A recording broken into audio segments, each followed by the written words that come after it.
अरे अब तो हम भी जाएंगे कुंभ नहाने। ओहो, पूरे ठंड शरीर पे पानी नहीं पड़ता, चले हैं कुंभ नहाने।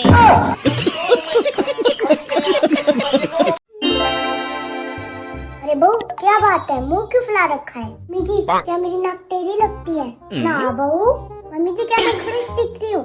ना बहू। क्या मैं खतरनाक दिखती हूँ? ऐसा तो कोई नहीं सकता।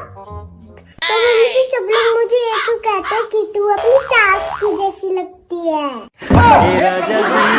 हे हरिनाम कृष्ण जगन्नाथ प्रेमानंद, ये क्या हुआ? गलाव से पानी आ गया। बेबी हाँ क्या हुआ? देखो ना, कल मैंने ये कुर्ती मंगाई थी। हाँ। और ये रिटर्न नहीं ले रहे कंपनी वाले। क्यों नहीं ले रहे हैं, बता मुझे। कल मैं इसे पहन के कीर्तन में चली गई थी। हाँ तो क्या हुआ? और आके जब इसे खोला तो सिंदूर लग गया इसमें। अरे तब बोल रहे हैं हम सिंदूर लगी हुई चीज को वापस नहीं लेते। हाँ यार, ये तो है। देखो, कोई सिंदूर लगी हुई चीज को क्यों वापस लेगा, तो खुद बता। ले लेनी चाहिए ना यार, इतनी महंगी चिकन की कुर्ती है। अरे बाबू, सिंदूर लगी चीज को कोई वापस नहीं लेता है। क्या हो गया, सिंदूर ही तो लगी है, कुछ हो थोड़ी गया है। अरे बाबू, तू एक बात बता, अगर कोई सिंदूर लगी हुई चीज को वापस लेता तो मैं तुझे तेरे घर वालों को वापस ना कर देता। हाँ मम्मी, मेरी सास आ गई कुंभ नहा के। आप बार बार यही पूछती तुम क्यों नहीं गई, तुम क्यों नहीं गई, वो भी मेरी माँ होके। उन्होंने मेरी सास होके पता है हमसे क्या कहा था कि तुम क्या करोगी वहां जाकर। मतलब उनके हिसाब से हमने कोई पाप ही नहीं करे तो हम वहां जाकर क्या करेंगे? वहां गंगा जी में नहा के हम धोएंगे क्या जब हमने कोई पाप ही नहीं करे? इतने ड्रास्टिक चेंज है कि आप सोच भी नहीं सकती। पहले तो वो उन्हीं चीजों के लिए हमको डांटती थी जो गलतियां हम कर देते थे। अब तो वो उन गलतियों के लिए भी डांटती हैं जो गलतियां हम कर सकते हैं। मतलब जैसे उनका कहने का है कि अगर रात में हम किचन साफ करके नहीं सोए तो सुबह हमें ही तो करना पड़ेगा।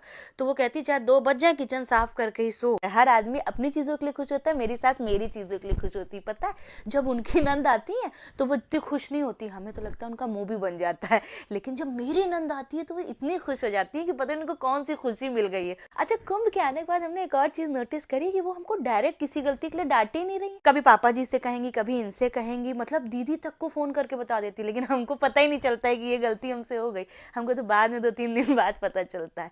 हाँ, और हमको जब डांटती भी हैं तो हमको नहीं कहती हैं कुछ, पता है आप लोगों को कहती हैं, कहती तुम्हारी माँ ने कुछ सिखाया ही नहीं होगा तो तुम करोगी कैसे? मतलब हमारी क्या गलती, आप ही ने हमको नहीं सिखाया। हम सोचते हैं मतलब कितनी अच्छी सास है जिनको हमारी गलती नजर ही नहीं आ रही। और आज तो पता हद ही हो गई, आज तो इनको डांट दिया खड़े खड़े।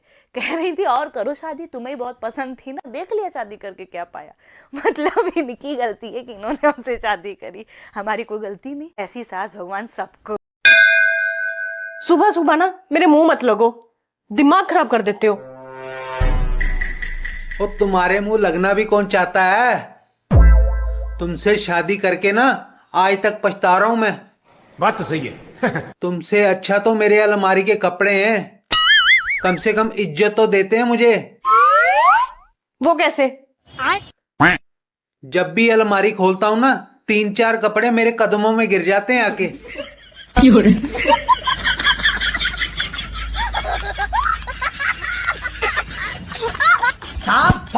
अरे तुझे एक पते की बात बताऊं क्या माँ जी? जिंदगी में कभी भी किसी लिच्चर इंसान के साथ ना बैठना ना उठना। चलो चलो भाई, मैं तो बहुत गलत जगह बैठी हूँ। 120 साड़ी है तेरे पास? अरे ये तो कम है। 120 साड़ी तुझे कम लग रही है? हाँ। अरे 120 साड़ी मतलब 4 महीने तक तो रोज अलग अलग साड़ी पहन सकती है। तो बाकी के 8 महीने? अरे तैयार हो जा। तुम अभी तक तैयार नहीं हुए? कहाँ जाना है? बोला नहीं था आपको कि मायके जाना है, तैयार हो जाओ। अरे यार, मेरा मन नहीं कर रहा है बिल्कुल भी। तुम्हें क्या हो गया आजकल? मैं बहुत दिन से नोटिस कर रही हूँ तुम्हें कि तुम्हारा मन नहीं होता, तुम बचते हो वहां जाने से। क्या दिक्कत है? मैं तुझे क्या बताऊँ? अच्छा मुझे एक बात बता। हाँ बताओ। तू किसी दुकान पे जाती है, साड़ी की दुकान पे। हाँ। वहां से साड़ी खरीदती है। हाँ। बहुत दिल से खुश होके।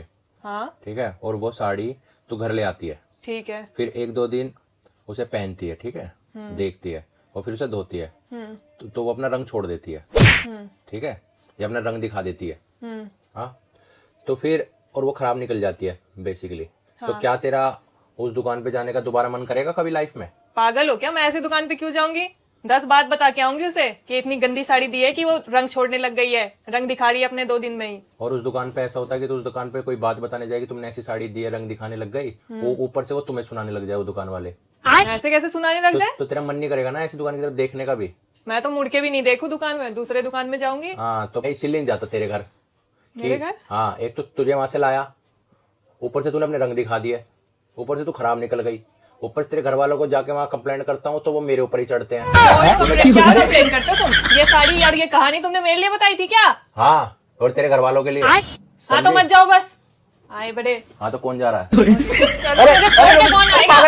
आवाज सुनो बेटा, मुझसे ना अब हाथ से कपड़े नहीं धुलते, बहुत दर्द होता है मेरे हाथों में, तो मैं सोच रही हूँ। बस माँ, मैं समझ गया।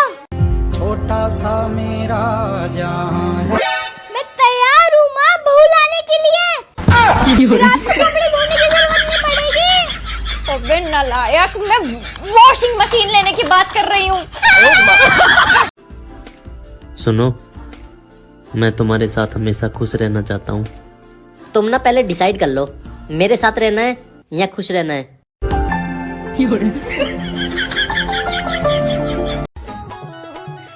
सुनो जी, वैलेंटाइन डे आ रहा है, तो तुम मुझे कौन सा गिफ्ट दोगे? अरे पागल, 2 बच्चे दिए हैं, अब कौन सा गिफ्ट लोगी? हेलो बाबू। हाँ? मैंने सुना है 7 फरवरी को फूलों की कमी रहेगी। अरे तुम संकोच मत करना, तुम मुझे गोभी का फूल ही दे देना, मैं उसकी सब्जी बना लूंगी।